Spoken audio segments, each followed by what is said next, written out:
Hey, what's up mga pamangkin? Ito na naman pong inyong adventurerong Yotit. Rock and roll.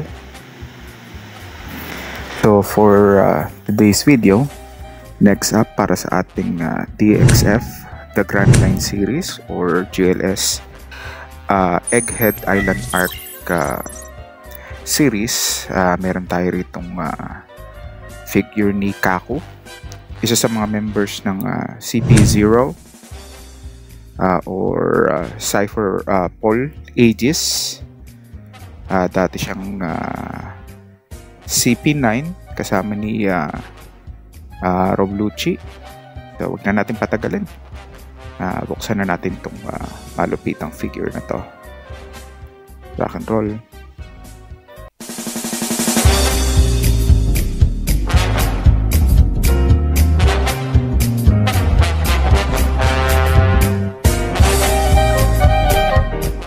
Alright.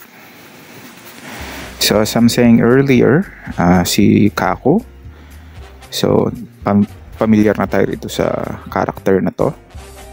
Kasi nakaharap na to ni Zoro ng Straw Hat Crew before sa Water 7 arc, and before that, yan, Brown Box, MIB.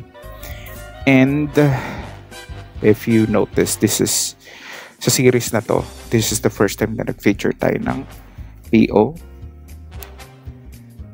Yan. So if napansin nyo sa mga unang unboxing natin ng mga figures sa series na to, gold sticker siya. Pero since PO to, for international release, white marking na lang siya, hindi na siya sticker. So ayan. And then sa palibot ng box itself, hindi na siya Japanese, pure Japanese. Yan. So mostly English na siya. So yun lang yung pinagkaiba nila pag PO. Ayun, shiner ko lang. Okay, going back kay Kaku. So ano na siya, hindi na siya bago sa atin. Yan, sealed na sealed pa. So nakaharap na siya ni Zoro before sa Enies Lobby, wherein pinakita ni Zoro yung for the first time yung Azura. Yan. Check lang natin kung may laman pa. And then nagkaharap ulit sila ni Zoro dun sa Egghead Island arc. And then nagkaroon siya ng awakening din doon, awakening form ng kanyang devil fruit na giraffe, giraffe model.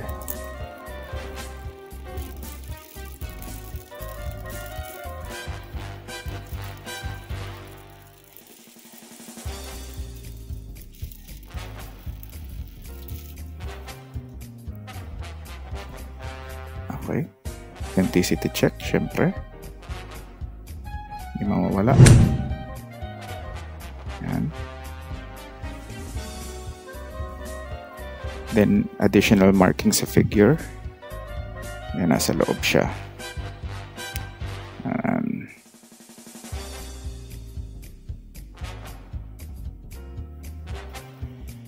Ito yung mga gusto ko pag sa mga packaging, lalo na sa mga sensitive parts. Yan, may additional cushioning.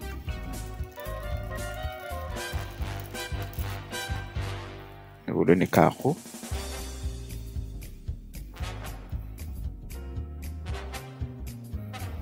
Yan.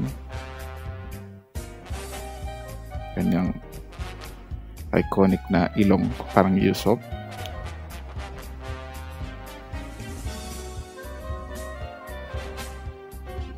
Come to think of it, ayun, nakapag-feature na pala ako ng Usopp na figure, yung Wano.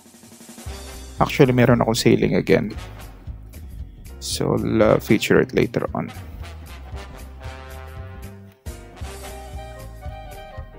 Yan. And then, as I'm saying also earlier sa intro, magkasama na sila ni Roblucci sa CP9 and then na-promote sila sa CP0 or Cypherpol Aegis.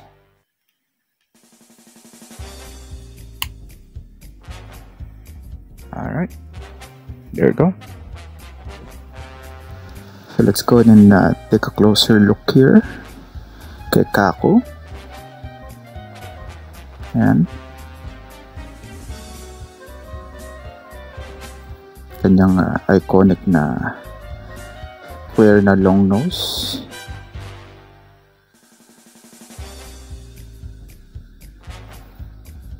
So, medyo parang iba yung ano niya rito, hat. Kasi dun sa version niya, unang version niya ng sombrero, parang tracker cap yung suot niya eh. Nasa CP9 pa siya. Well, ang angas, ang elegante ng wardrobe in fairness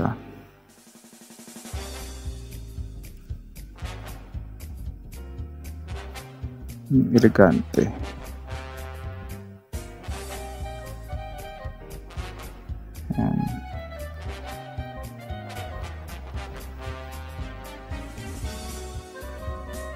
Alright.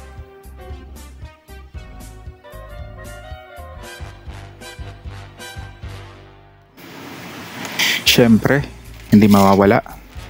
Eye test. So, ang figure ni Kako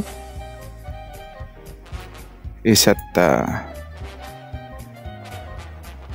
19 centimeters. So, that's roughly about 7.5